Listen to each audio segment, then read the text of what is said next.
Noticentro 1, CMI. El país ha agravado su situación económica y de orden público durante el gobierno de Gustavo Petro. Esto lo aseguró hoy el saliente presidente del Congreso, Iván Name.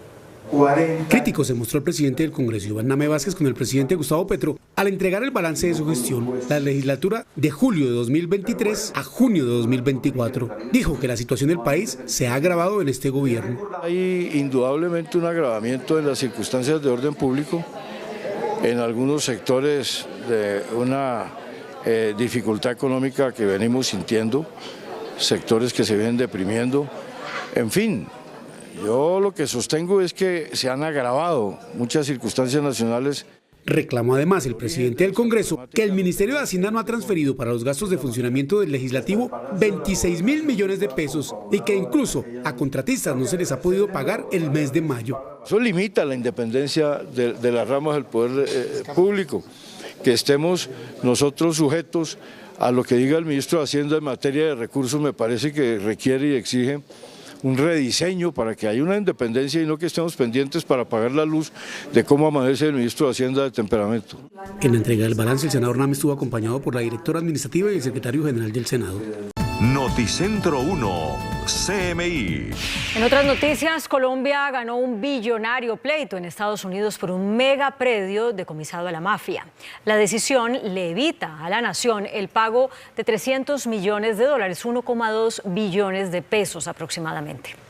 El director de la Agencia Jurídica del Estado, John Camargo, dijo que el Centro Internacional de Arreglo de Diferencias Relativas a Inversiones falló a favor de Colombia sobre una demanda internacional en la que el inversionista Ángel Samuel Seda pedía más de $1 billón por el proceso de extinción de dominio de un lote de la mafia. Defendimos cerca de $300 millones que estaban en juego. En el predio que se incautó, ubicado en Las Palmas, en Envigado, estaba la construcción del megaproyecto inmobiliario Meritage. El fallo representa para el país muchísimas cosas, que las medidas adoptadas por el Estado son legítimas, sobre todo para proteger a los ciudadanos frente al crimen organizado, frente a estructuras del narcotráfico. La decisión también la celebró el ministro de Justicia, Néstor Osuna. Este pleito internacional le da completamente la razón a Colombia, no tiene por qué pagar nada y avala la decisión de las autoridades judiciales colombianas de haber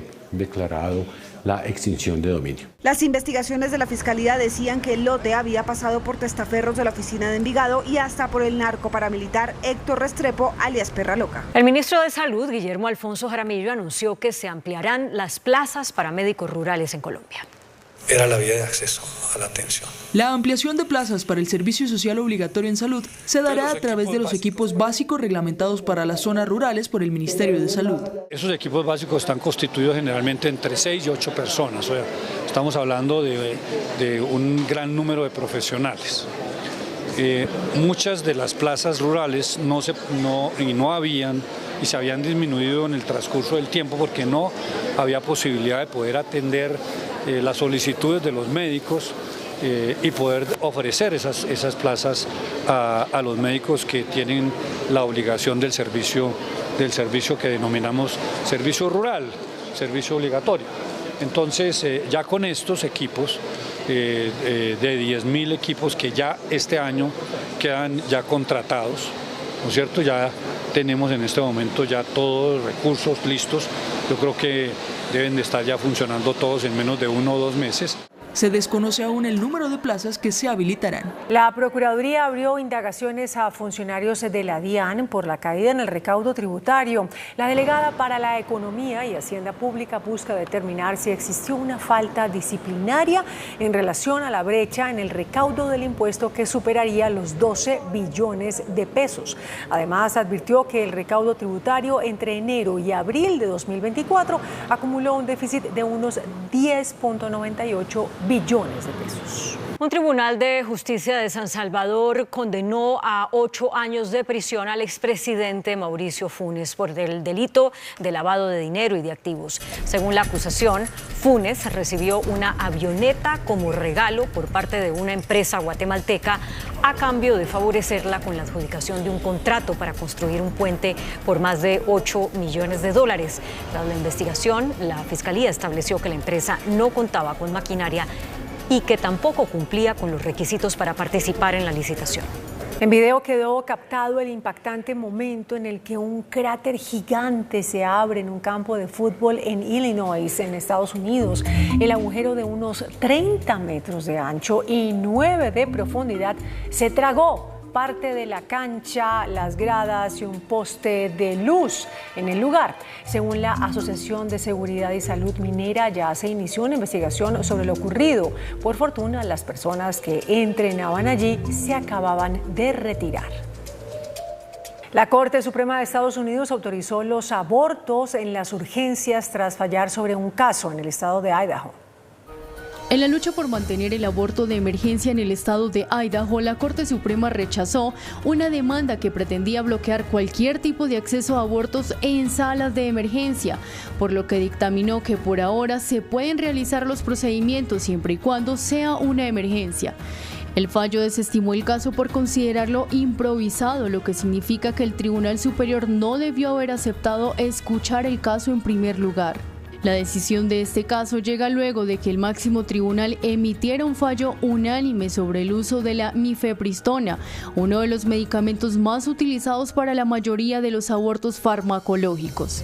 El aborto ocupa un lugar central en la campaña electoral del 2024 como resultado directo del decisivo fallo que emitió la Corte hace 2 años, que anuló el derecho al aborto en todo el país.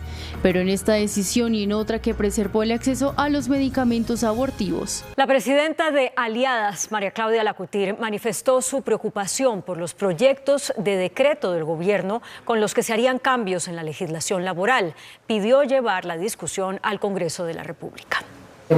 La presidenta de Aliadas, organización que representa a 40 asociaciones y gremios empresariales en el país, alertó sobre las preocupaciones que tiene este sector frente a los anuncios del gobierno de establecer por decreto nuevas reglas del juego en el mercado laboral. La negociación colectiva laboral, el ejercicio del derecho de huelga y la solución a los conflictos colectivos deben de ser discutidos porque tienen unos cambios en la política que hoy es vigente. Esta organización gremial considera que los cambios anunciados por el gobierno en las políticas laborales deberían ser discutidos por el legislativo. Se puede vulnerar los principios democráticos a través de la expedición de decretos que deberían de estar por su naturaleza legal siendo debatidos en el Congreso y aprobados por el Congreso. También señaló que algunas de las medidas del gobierno deberían ser estudiadas por la Comisión de Concertación Laboral.